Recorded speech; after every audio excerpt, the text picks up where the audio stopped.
was much more concerned with outside appearances, you know.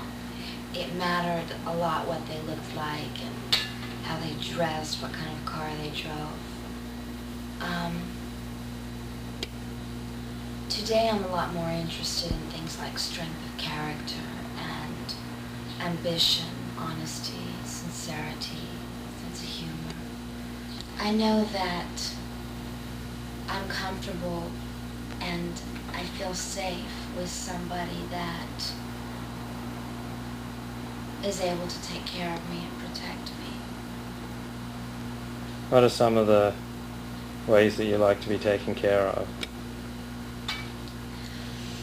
Well, I like to be nurtured and supported. I don't necessarily mean financially, I mean supported in my philosophies and my ideas. Not that I would want somebody to agree with everything, but that they would sort of be on the same page as I would be, you know, spiritually, emotionally. School, I had pretty much of a boyish figure, and you know, it was one of those situations where I went home for the summer break and I came back to school and, you know, all the boys were like, wow, have you seen Cindiana? You know. What age is this? What grade? About 16, 15, 16. Sophomore year in high school? Yeah. I went from being sort of just like that, you know. A cup to... Yeah, just like a stick of gum to like waking up one morning with curves and bumps. And I remember saying to my mother, like, you know, sort of looking down and saying, you know, what is happening? And then like, you know, it seemed like each week I would just like get more and more curvaceous, you know, and at one point I wondered, my goodness, is this going to stop, you know?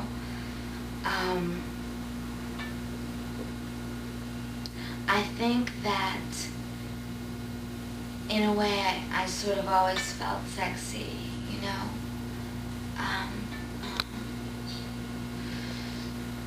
Well, I don't like it when people do that sort of, you know, pss, pss, pss, pss, you know, whistling, that type of thing. Yeah, I mean, it's all right sometimes. It's funny, you know, driving past in a car or whatever, but sometimes I find it vulgar, you know. What would be a do? A do would be, I think that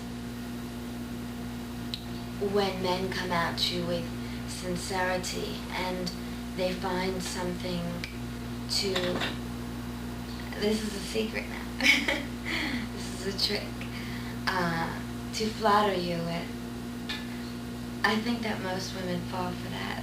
I do. You know, just nice things. The other day, I was at the gas station and this older man who was working behind the window, the counter, he gave me this flower and it was just so nice, you know, it was just really sweet and it made me smile and it sort of made my day. I think it's important to be generous with love like that.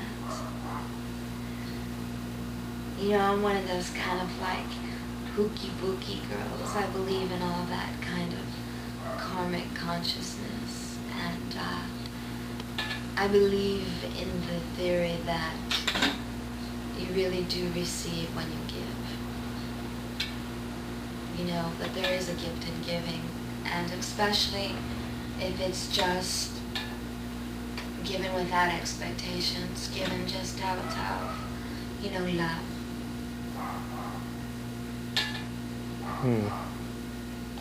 What makes for romance?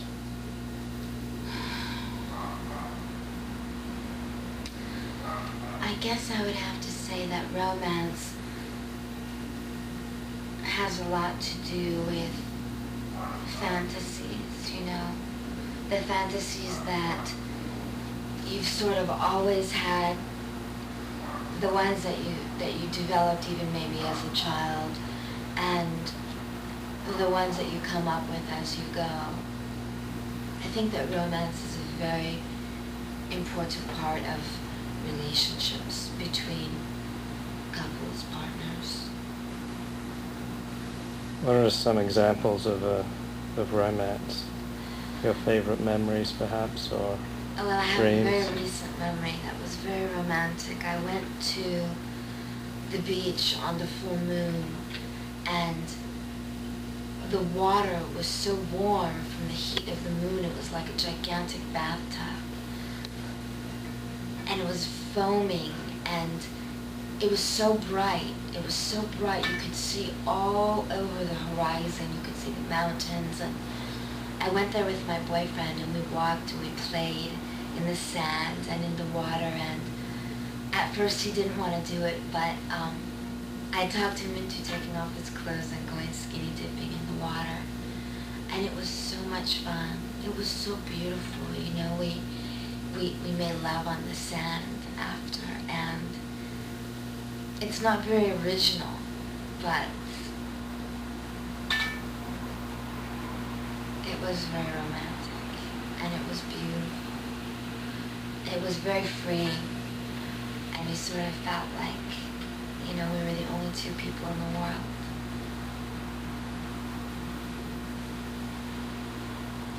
This is a lonely beach, did you say, or? Actually, it was just in Malibu. Mm. And no one was around? No, no one was around.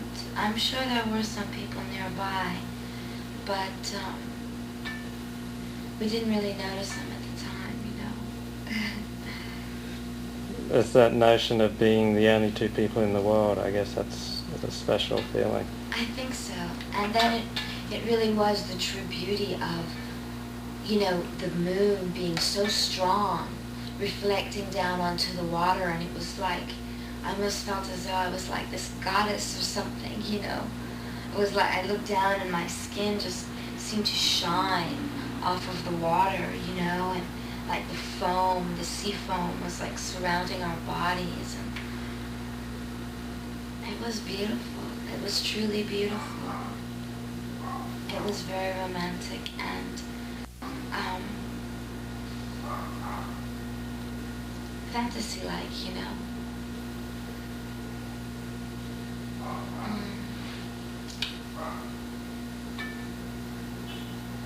I think some just real basic, simple things can be romantic too. Just, you know, going out to the movies and going out to dinner and sharing time together. I think that's a very important part of a relationship, you know. It's not just the sex and the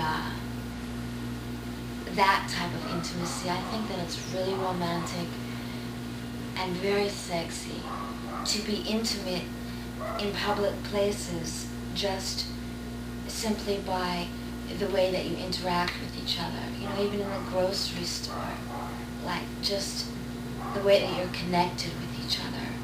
I think that is one of the most important things. At least for me it is. What do you and your female friends talk about when you talk about guys?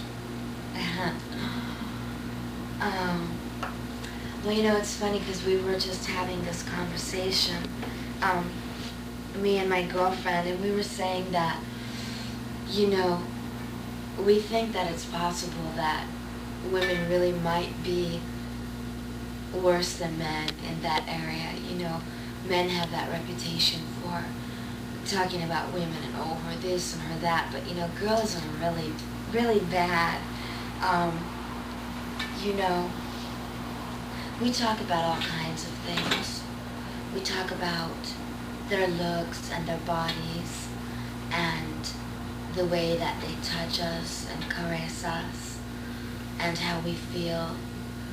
And, you know, we share those real intimate little dirty, like, type of sex secrets. And I don't know if men share that, you know. I don't know if they do. I think that men have a tendency to, you know, get jealous